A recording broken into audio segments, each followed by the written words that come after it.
जय Jagannath. Census building ओ census house को आम किपरि सहजरे चिन्हट करवा चलतु जाणीनेबा। तो यही चित्र को टिके थरे देखंतु। ये होछि गोटिए बिल्डिंग एवं गोटिए सेंसस गृह। ठीक अछि, जेहेतु गोटिए बिल्डिंग गोटिए सेंसस गृह। यही चित्र को टिके देखंतु ना गम्बुजाकार गृह। ये होछि गोटिए बिल्डिंग ओ गोटिए सेंसस गृह। ठीक अछि, यही चित्र को थरे देखंतु ना लागी लागी थिबा 6टी बिल्डिंग देखंतु ना लागी लागी थिबा 6टी बिल्डिंग ताले बिल्डिंग देखंतु 1 ରୁ 4 1 ରୁ 4 1 2 3 4 1 ରୁ 4 गोटिए लेखाए सेंसस गृह। बिल्डिंग 5 6 यथाक्रमे 2टी और 3टी सेंसस गृह रही। देखंतु 5 रे 5 6 रही आउ 6 रे देखंतु 6 7 8 9 4टी रही सेंसस गृह बा 3टी सेंसस गृह। देखंतु 5 रे 2टी आउ 6 रे 3टी सेंसस गृह रही। ताले देखंतु एही उदाहरण जदि बिल्डिंग नंबर 5 रे गोटिए परिवार द्वारा एक उद्देश्य रे जथा बसवास पई व्यवहृत हुए तेबे एहाकू गोटिए सेंसस गृह रूपे विवेचना करा जिवो। जदिओ एहार 2टी पृथक प्रवेश द्वार थाए। ताहले देखंतु बिल्डिंग 5 रे जदि 2टा बिल्डिंग रही देखंतु एठी 2टी रही तथापि जदि गोटिए परिवार द्वारा बसवास बा व्यवहार करा जाए ताले ताकू आमे गोटिए सेंसस गृह भाबे आमे गणना करि परिबा। सेहि बळे 6 रे मध्य जदि 3टी अछि 3टी एंट्रांस रही तथापि जदि गोटिए परिवार द्वारा जहाँ ताहा जदि व्यवहार करा जाउ अछि ताकू आमे गोटिए सेंसस गृह भाबे आमे गणना करि परिबा। ठीक अछि, यही चित्र को टिके देखंतु ना बहुतल प्रासाद 8टी सेंसस गृह विशिष्ट गोटिए बिल्डिंग। जेहेतु एटा बहुतल प्रासाद प्रत्येक ये रे जणे जणे जेहेतु परिवार रहुथिबे ताहले याकू प्रत्येक परिवार प्रत्येक रूम रे रहुथिबे ताहले एटा 8टी सेंसस गृह बा बहुतल प्रासाद ये गोटे 8टी सेंसस गृह। जेहेतु एंट्रांस अलगा रहिबो जिमिति कि आम टाउन रे जोटा फ्लैट कहूचे प्रत्येक फ्लैट रे जेहेतु अलगा अलगा परिवार बसवास करती तो प्रत्येक फ्लैट गोटे गोटे कौन हेबो सेंसस गृह हे पारिबो जेहेतु बहुतल प्रासाद ये। ठीक अछि, यही चित्र को ध्यान दियंतु। देखंतु ना स्थानीय कर्तृपक्ष द्वारा प्रत्येक फ्लैट को पृथक बिल्डिंग नंबर दिया जाइछि। 8टी बिल्डिंग 8टी सेंसस गृह। जेहेतु प्रत्येक रे जदि अलगा अलगा परिवार बसवास करूछंती ताहले ताकू आमे गोटिए गोटिए सेंसस गृह बा ताकू गोटे गोटे सेंसस हाउस आमे गणना करि परिबा। एही चित्र जहाँ दर्शाया दिया जाइछि। ठीक अछि, जेहेतु स्थानीय कर्तृपक्ष द्वारा प्रत्येक फ्लैट को ना सेपारेट बिल्डिंग नंबर दिया जाइछि। प्रत्येक फ्लैट देखंतु building number N1 N3 N3 N4 N8 जेहेतु प्रत्येक को अलगा अलगा नंबर दिया जाइछि तार अर्थ हैला प्रत्येक गोटे गोटे ना बा 8टी सेंसस गृह एठी आमे गणना करि परिबा। देखंतु ना एही चित्र को टिके आमे देखि नेबा ना गोटिए हता मध्यरे प्रत्येक 3टी करे सेंसस गृह थिबा 3टी बिल्डिंग। ठीक अछि, 3टी करे ना प्रत्येक करे आ टिके देखि नेबा। देखंतु गोटिए हता मध्यरे प्रत्येक 3टी करे सेंसस गृह थिबा 3टी बिल्डिंग। ताहले देखंतु ना गोटे देखंतु ना बिल्डिंग नंबर 1 रे देखंतु बिल्डिंग नंबर 1 रे ना सेंसस गृह 1 सेंसस हाउस 2 सेंसस हाउस 3 से भले देखंतु बिल्डिंग नंबर 2 रे देखंतु सेंसस हाउस 4 5 6 से भले बिल्डिंग नंबर 3 रे देखंतु सेंसस हाउस 7 8 9। ठीक अछि, जेहेतु प्रत्येकर अलगा अलगा जेहेतु प्रत्येकर एंट्रांस भी अलगा रहिछि ताहले एटा प्रत्येक बा गोटिए प्रत्येक 3टी लेखाए 3टी लेखाए आमे सेंसस बिल्डिंग बा सेंसस हाउस आमे गणना करि परिबा। ठीक अछि,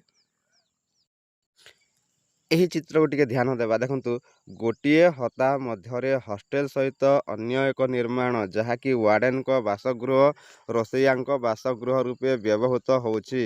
हेले गोटिए बिल्डिंग 3टी सेंसस गृह ताहले देखंतु एटा होछि हॉस्टेल ଆଉ ଏଇଟା ହେଉଛି ୱାର୍ଡ଼େନଙ୍କର, ଆଉ ଗୋଟେ ହେଲା ରୋଷେଇୟାଙ୍କର ବାସଗୃହ ଯଦି ଧରିବା, ତାହେଲେ ୟାକୁ ଆମେ କ'ଣ 3ଟି ସେନ୍ସସ୍ ଗୃହ ଭାବେ ଆମେ ଗଣନା କରିବା।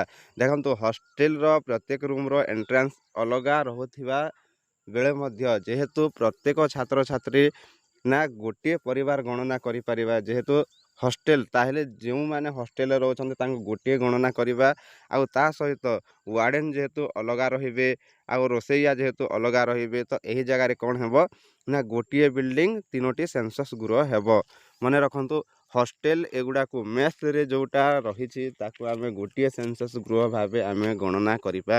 ଆଉ ଏଇଠି ଯେମିତି ସୂଚିତ କରାଯାଇଛି, ଯେହେତୁ ୱାର୍ଡ଼େନ ଅଲଗା ରହୁଛି ଆଉ ରୋଷେଇୟାଙ୍କର ବାସଗୃହ ଅଲଗା, ତାହେଲେ ସେ ଦୁଇଟି ଅଲଗା ଅଲଗା। ତାହେଲେ ଏହି ଚିତ୍ରରେ ଦିଆଯାଇଛି 3ଟି ସେନ୍ସସ୍ ଗୃହ ଏହି ଚିତ୍ରକୁ ଟିକେ ଧ୍ୟାନ ଦେବା। ଦେଖନ୍ତୁ ନା ଗୋଟିଏ ବିଲ୍ଡିଂ ଏବଂ ଗୋଟିଏ ସେନ୍ସସ୍ ଗୃହ, ଗୋଟିଏ ହତା ମଧ୍ୟରେ 4ଟି ନିର୍ମାଣ, ଯାହାକି ନା ମୁଖ୍ୟ ବାସଗୃହ, ଶୌଚାଳୟ, ରୋଷେଇ ଘର ଏବଂ ବୈଠକଖାନା ଭାବରେ ଗୋଟିଏ ପରିବାର ଦ୍ୱାରା ବ୍ୟବହୃତ ହେଉଅଛି। ତାହେଲେ ଏହାକୁ ଆମେ ଗୋଟିଏ ବିଲ୍ଡିଂ ଏବଂ ଗୋଟିଏ ସେନ୍ସସ୍ ଗୃହ ଆମେ କହିପାରିବା। ମନେ ରଖନ୍ତୁ 4ଟି କୋଠରୀ, ତାହାର ଏଣ୍ଟ୍ରାନ୍ସ ଅଲଗା, କିନ୍ତୁ ଗୋଟିଏ ପରିବାର ଦ୍ୱାରା ବ୍ୟବହୃତ ହେଉଅଛି। ସେଇଥିପାଇଁ ୟାକୁ ଏହିସବୁକୁ ଆମକୁ ଗୋଟିଏ ସେନ୍ସସ୍ ହାଉସ୍ ଭାବେ ଗଣନା କରିବାକୁ ପଡ଼ିବ।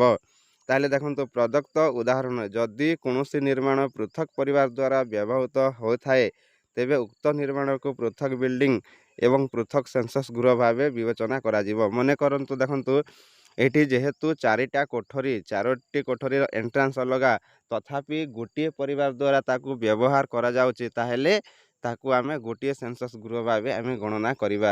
ଯଦି ଅଲଗା ଅଲଗା ପରିବାର ଯଦି ବ୍ୟବହାର କରୁଥାନ୍ତି, ତାହେଲେ ସେଠି ସେନ୍ସସ୍ ବିଲ୍ଡିଂ ଆଉ ସେନ୍ସସ୍ ହାଉସ୍ ନା ଅଲଗା ଅଲଗା ନମ୍ବର ଭାବେ ଆମେ ତାକୁ ଗଣନା କରିପାରିବା। ତାହେଲେ ଦେଖନ୍ତୁ ଏହି ଚିତ୍ରକୁ ଟିକେ ଦେଖନ୍ତୁ, ଗୋଟିଏ ହତା ମଧ୍ୟରେ 4ଟି ନିର୍ମାଣ ବାସଗୃହ, ଦେଖନ୍ତୁ ନା ବାସଗୃହ, ରୋଷେଇ ଘର, କର୍ମଶାଳା ଏବଂ ଗୁହାଳ ଭାବେ ବ୍ୟବହୃତ। ଗୋଟିଏ ବିଲ୍ଡିଂ 3ଟି ସେନ୍ସସ୍ ଗୃହ, ଏଠାରେ ବାସଗୃହ, ରୋଷେଇ ଘରକୁ ଗୋଟିଏ ସେନ୍ସସ୍ ଗୃହ ଏବଂ ଅନ୍ୟ 2ଟିକୁ ପୃଥକ ସେନ୍ସସ୍ ଗୃହ ଭାବେ ବିବେଚନା କରାଯାଇଛି।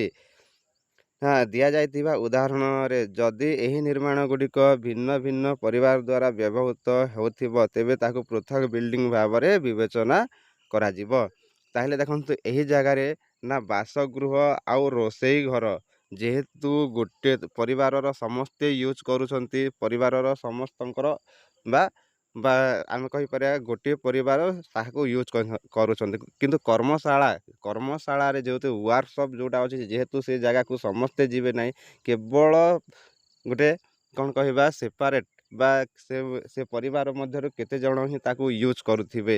ସେଇଥିପାଇଁ ଏହି ଚିତ୍ର ମାଧ୍ୟମରେ ଦର୍ଶାଯାଇଛି ଯେ ମୁଖ୍ୟ ବାସଗୃହ ଆଉ ରୋଷେଇ ଘରକୁ ଆମେ ଗୋଟିଏ ସେନ୍ସସ୍ ହାଉସ୍ ଭାବେ ଗଣନା କରିବା, ଆଉ ଗୁହାଳ ଆଉ କର୍ମଶାଳାକୁ ଅଲଗା ଅଲଗା ସେନ୍ସସ୍ ଗୃହ ଭାବେ ଆମେ ଗଣନା କରିପାରିବା।